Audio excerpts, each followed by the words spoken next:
Hello viewers, I am Dr. S.O.KUMAR, Assistant Professor of English, SRR Government Arts and Science College, KARIMNAGAR, Telangana, India. It gives me an immense pleasure to me to present this video. In this video, I am going to present a talk on grammar topic called Concord.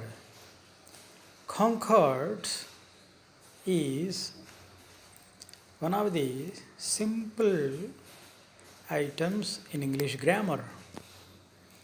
English grammar is very simple to understand and follow. Concord means agreement. It's a kind of agreement between subject and verb that we use as part of writing or framing sentences.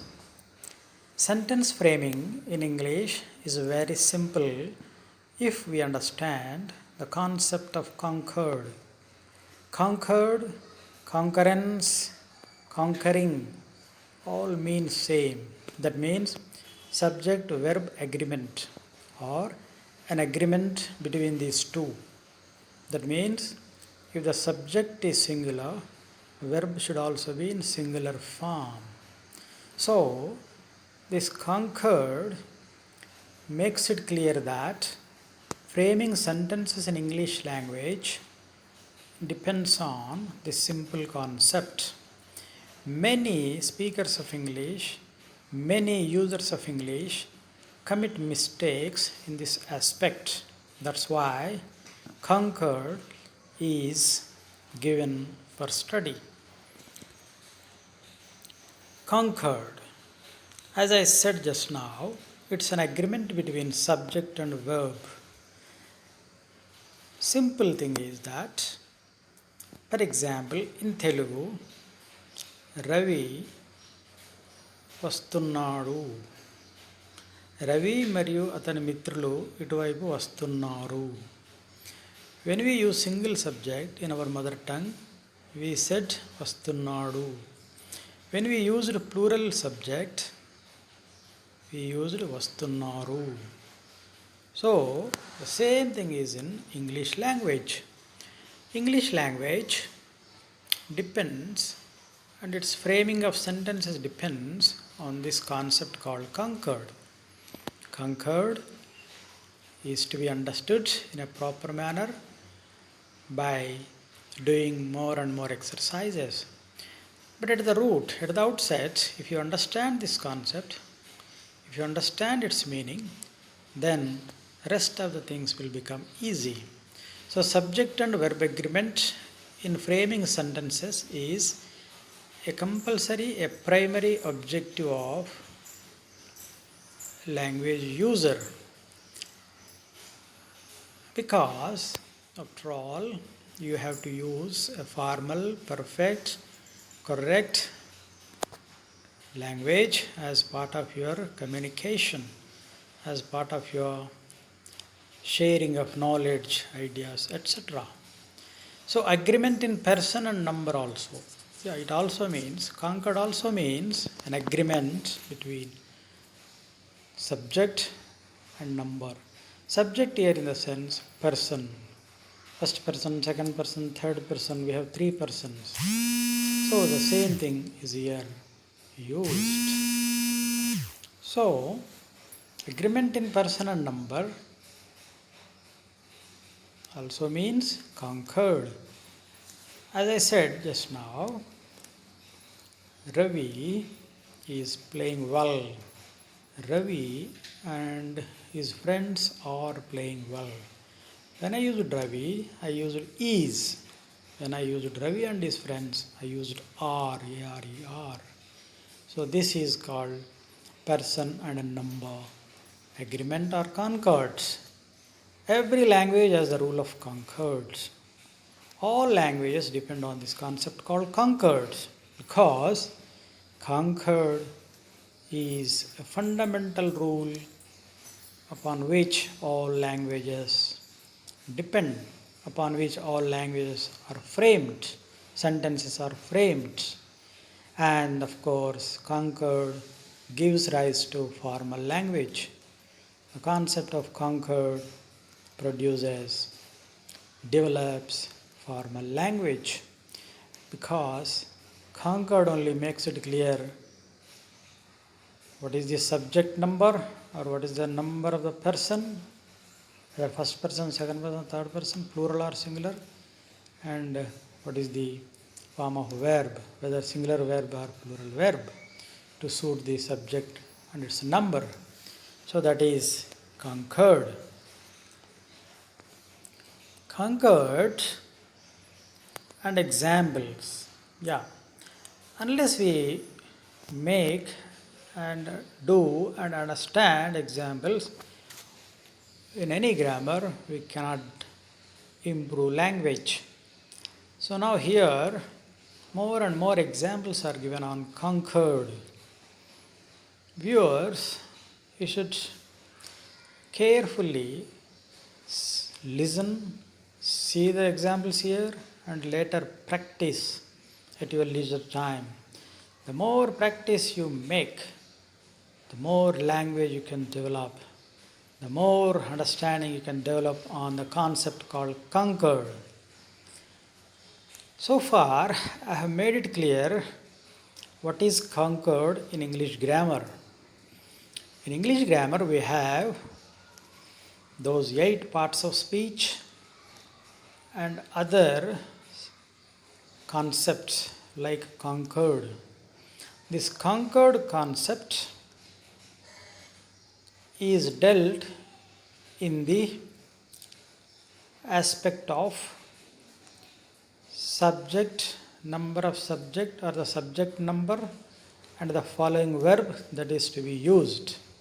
That means it occurs in the concept of sentences or framing of sentences, or rather tenses. We have 3 tenses: present tense, past tense, and future tense. Those tenses give rise to sentences, right? And in this aspect, the concept called concord occurs. See the examples. Concord examples. Ramana is an inspiring teacher. So in this sentence, Ramana is the singular subject, third person, and is a singular verb. We are not using are, A-R-E-R. If you use are here, it is an informal language, wrong language, incorrect sentence. So concord means this.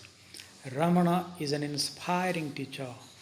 What kind of a teacher is he? He is an inspiring teacher. Ramana is an inspiring teacher. So Ramana is subject, singular number, that is person, third person singular. Is the verb that we are using in a suitable manner according to concord. So that is concord. My parents are great farmers. Yeah. My parents, subject, plural, that is third person, plural form. Are, A-R-E-R, is a plural verb form. Great farmers. Of course, this is farmers is an objective. Great is an adjective, qualifying adjective. Right? It qualifies the farmer's words. So, of course, to analyze this sentence again, my parents is subject, are is verb, great farmers is objective part. Any sentence has 3 parts: subject, verb, objective. So here, my parents are great farmers is in correct concurrence. That means my parents is plural number, are is a verb, plural verb. So that is correct. My parents is great farmers is incorrect.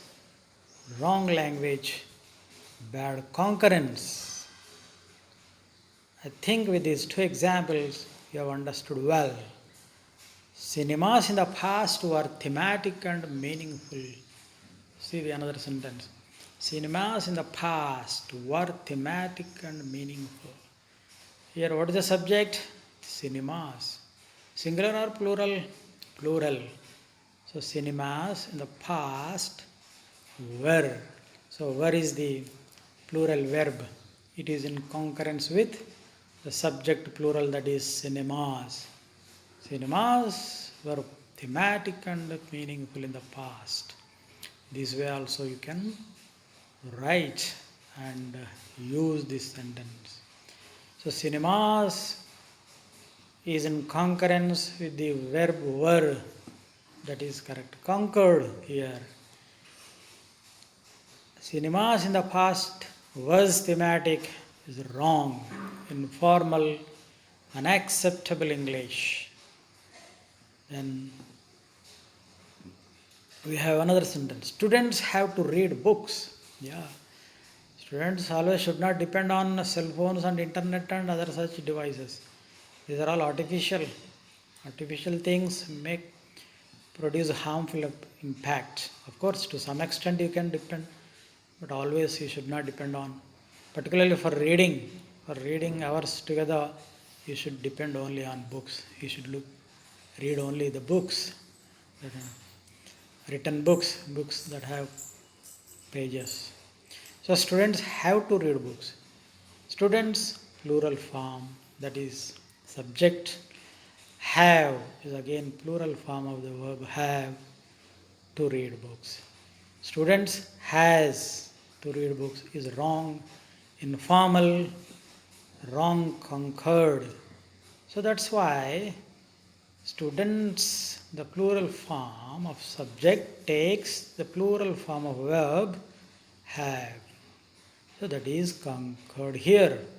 Concord, as I said earlier, should be correct, formal, as per its subject number. The PM has great patience. Yeah, this is another beautiful sentence, which is a best example for concord in our topic.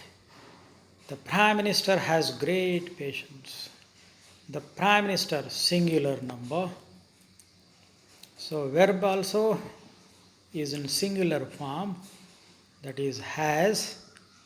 So great patience. This is objective part. The Prime Minister have great patience. This is wrong, incorrect concord and incorrect sentence. The PM has great patience. The PM has great courage. The PM has great commitment for the nation. So this is concord. These are the best examples of concord. Say for example, in the same line, this is the last sentence, as per the last sentence. The ministers have great patience. So if the subject is ministers, then the plural form of the verb have goes there. So these are the best examples of concord. Then subject and verb. Yeah. Another illustrative example I am giving here for more and more understanding in a simpler form. Subject and verb. Say subject plus be form. Yeah, how be forms are used in this concord or in the framing of sentences as per the rule of concord. For example, be forms are is, am, are, were, was. Is, am, was. These are singular number verbs. Are, were are plural number verbs. Is, am, are present forms. Were, was past forms. That's why I have given were and was later. Then have forms. Have, has, had. These are the three forms of the verb have. Dear learners, these be forms and have forms are also known as helping verbs. They help make sentences in English. Of course, they are there in every other language. Without these helping verbs, language is impossible. For example, he is my father. He, my father. Suppose you miss is. Suppose you don't use is. Can you make a formal sentence? No, it's not. Not at all possible. They are my friends. It is raining now. So, is raining. Streams are flowing. The present ongoing rains. Streams are flowing. All the tanks are full. So, tanks are full. So, these are all auxiliary verbs. They make sentences formally without be forms, without using have forms. Language is not possible. Language is not possible. So, these are the most fundamental aspects of grammar that go into Concord. Have forms, as I said, have, has, had, and verb forms. Yeah, for example, verb forms. We have so many number of verbs, thousands and thousands of verbs. For example, I, we, you, they. If you start sentences with one of them, then the verb in the simpler sentence, work, do, sell, etc. Examples are given in the later slide, but I am only just giving a simple formula here. So, subject and verb, be forms, have forms, and main verb. Yeah, actually speaking, verbs are two kinds: auxiliary verbs, main verbs. Without auxiliaries, there is no formation of sentences. And with usage of main verbs, sentences are complete, formal and perfect, and language is also complete. So basically what I want to tell you here is, subject is of verb is of two kinds: auxiliary verb, main verb. We have some more auxiliary verbs, but I am not giving them here. For example, those four pairs: can, could, may, might, will, would, shall, should, must, need, dare. These are also auxiliary verbs, but they have some different nature. Their usage is a little bit different, unlike be forms and have forms that are given here. So, be forms I have given here: is, am, are, was, were. Have forms: have, has, had, and verb forms, of course. What I said, verbs are two kinds: auxiliary verbs and main verbs. And main verbs, for example, with a subject like this, I, we, you, they take work, do, sell, etc. If the subject is like this, he, she, it, then the verb changes, undergoes a change: works, does, sells, etc. And in the following slide, I have given suitable examples to make you understand what nicely is conquered. More examples on the basis of the earlier slide and the forms of verbs I have given. I work at the famous SRR Government Arts and Science College. I is the subject, singular number. Work is the main verb. I work. I works. I am not saying. I work at the famous SRR College. I speak English. I like